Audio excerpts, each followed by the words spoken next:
Hello friends, welcome to my channel. আশা করছি সকলে তোমরা খুব ভালো রয়েছো আর আমিও বেশ রয়েছি। তো অনেক দিন বাদে আবার তোমাদের সামনে চলে এলাম। তো আজ আমরা যাচ্ছি একটু ঘুরতে। আজকে দিন তো কেউ ঘরে বসে নেই, সবাই গেছো, তা আমিও যাচ্ছি একটু ঘুরতে। তো আজ আমরা যাচ্ছি একটা সুন্দর একটা বৌদ্ধ মন্দিরে। তো আমরা যাচ্ছি লিডু বৌদ্ধ মন্দিরে। তো এবারে আমার সাথে থাকো, তোমরা দেখতে পাবে খুব সুন্দর একটা পরিবেশ। তো এবারে আমাদের গাড়ি ছুটতে শুরু করলো, আর দেখো রাস্তার মাঝখানে দুটো হাঁস গপ্প করছে আমার মতো। এরা আমার মতোই গপ্প করতে খুব ভালোবাসে।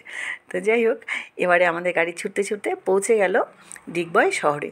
আর এখানে এখনই তোমরা দেখতে পাবে একটা লাল রঙের ঘর আছে।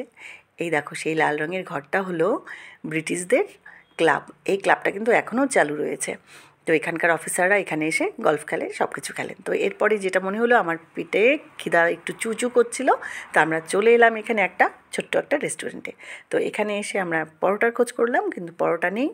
তার জন্য এখানে নিয়ে নিলাম গরম গরম খেজুরি গুড়ের রসগোল্লা, আর নিলাম আমরা গরম কী ছিল এটা, সিঙ্গাড়া। এই নিয়ে আমরা পেটটা একটু টান করে আমরা এবারে বেরিয়ে পড়বো। আর এখানে দেখো একটা খুব সুন্দর একটা মায়ের মন্দির, আর ওই দূরে দেখতে পাচ্ছ ওটা একটা বৌদ্ধ মন্দির। তো এরপর আমাদের গাড়ি আবার ছুটতে শুরু করলো। ছুটতে ছুটতে আমরা পৌঁছে যাচ্ছি ধীরে ধীরে আমাদের গন্তব্যের দিকে। তো একদিকে চা বাগান, একদিকে জঙ্গল, আর এটা হলো দেখো, এটা হলো বড়গোলাই টাউন। তো বড়গোলাই থেকে লিডু পাহাড়টা একদম কাছে, আর এই পাহাড়টা কিন্তু কয়লার পাহাড়। তো এরপর আমরা পৌঁছে গেলাম বৌদ্ধ মন্দিরে। তো এখানে দেখো একদম শান্ত পরিবেশ, জাস্ট অসাধারণ একটা পরিবেশ। কি বলবো, এখানে কথা বলতে একদম ইচ্ছে করে না, তোমার মুখ থেকেই কথা বেরোবে না, এত শান্ত পরিবেশ। তো যাই হোক, এবারে দেখো এখানে ডগি, প্রচুর ডগি রয়েছে। এই ডগিগুলো এত ভালো স্বভাবের, এরা কাউকে কিচ্ছু করে না, কামড়াতেও আসে না, এরা ইভেন এরা ভোকে না, একদম এরা ভোকে না। এরা শুধু পেছন পেছন ঘুরবে। ওদেরকে একটু মাথা বুলিয়ে দিলে, আদর করলে এরা খুব পছন্দ করে, খুব ভালোবাসে।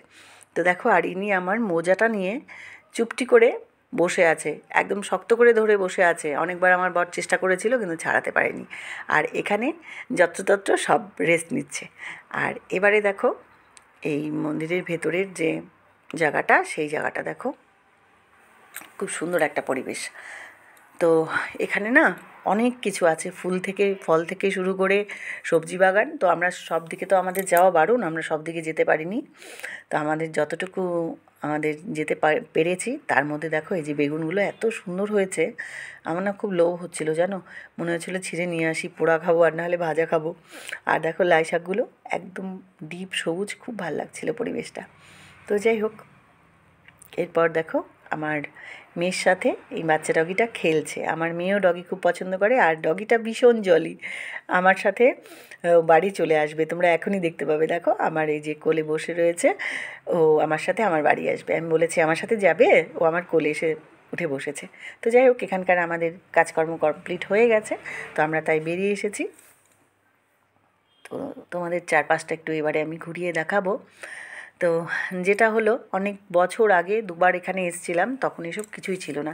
তার জন্য আমি কিছুই আর এখন চিনতে পারছি না, বুঝতে পারছি না। তো এখানে একটা খুব সুন্দর পুকুর ছিল, সেই পুকুরে নীল রঙের পদ্ম ফুটতো। তো সেই জায়গাটা খুঁজেই পেলাম না।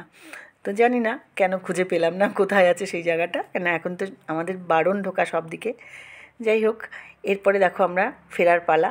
এটা হচ্ছে সেই লিধু কয়লা পাহাড়, যে কয়লা কখনো জীবনেও শেষ হয় না, যতই তুমি তুলে আনো। যাই হোক, তারপর চলে গেলাম একটু কাঁসা নদীর তীরে। তো লিধুতে যেই কাঁসা নদীটা আছে, দেখো এটা পুরো শুকনো চর পড়ে রয়েছে, এটা কিন্তু পাহাড়ি নদী। তো আমার খুব ভালো লেগেছে পরিবেশটা।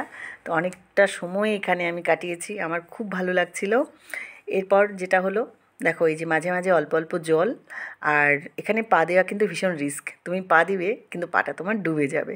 তো এরপর যেটা হলো, আমরা একদম ক্লান্ত হয়ে গেছি ঘুরে ঘুরে, খুব খিদাও পেয়ে গেছিলো, আর পারছিলাম না। আর যেটা হচ্ছিল, মনে হচ্ছিলো এবার কতক্ষণে বাড়ি পৌঁছে যাই। তো যাই হোক, এবার আমরা ঠাকুরের নাম নিয়ে রওনা দিয়ে দিলাম। এবারে যেটা হলো, আমরা চলে এলাম মার্গারিটাতে। মার্গারিটাতে এসে একটু খেতে হবে, তো আমরা নিয়ে বসে গেলাম। আমরা চলে এলাম গোবিন্দ কাকুর হোটেলে। এই গোবিন্দ কাকুর হোটেলে কিন্তু একটা বিখ্যাত জিনিস, এই যে দিচ্ছে কাকুটা, চাটনি দিচ্ছে, শুটকির চাটনি। তো যাই হোক, আমরা মাছ, মেয়ে মাংস, আমরা মাছ আর সব ধরনের খাবার দিয়ে আমরা খেয়ে নিলাম। তো খাওয়া দাওয়া হয়ে গেছে। তো এবারে আমি এসে গাড়িতে বসে গেলাম, একটু ঠান্ডা ঠান্ডা লাগছিলো, তাই সোয়েটারটাও পরে নিলাম। তো এবারে আমাদের বাড়ি যাওয়ার পালা। তো অনেক ঘুরেছি ফিরেছি সারাদিন, তো আর শরীর দিচ্ছে না বন্ধুরা। তো এরপর দেখা হবে অন্য কোনো একটা ভিডিওতে। সবাই সুস্থ থেকো।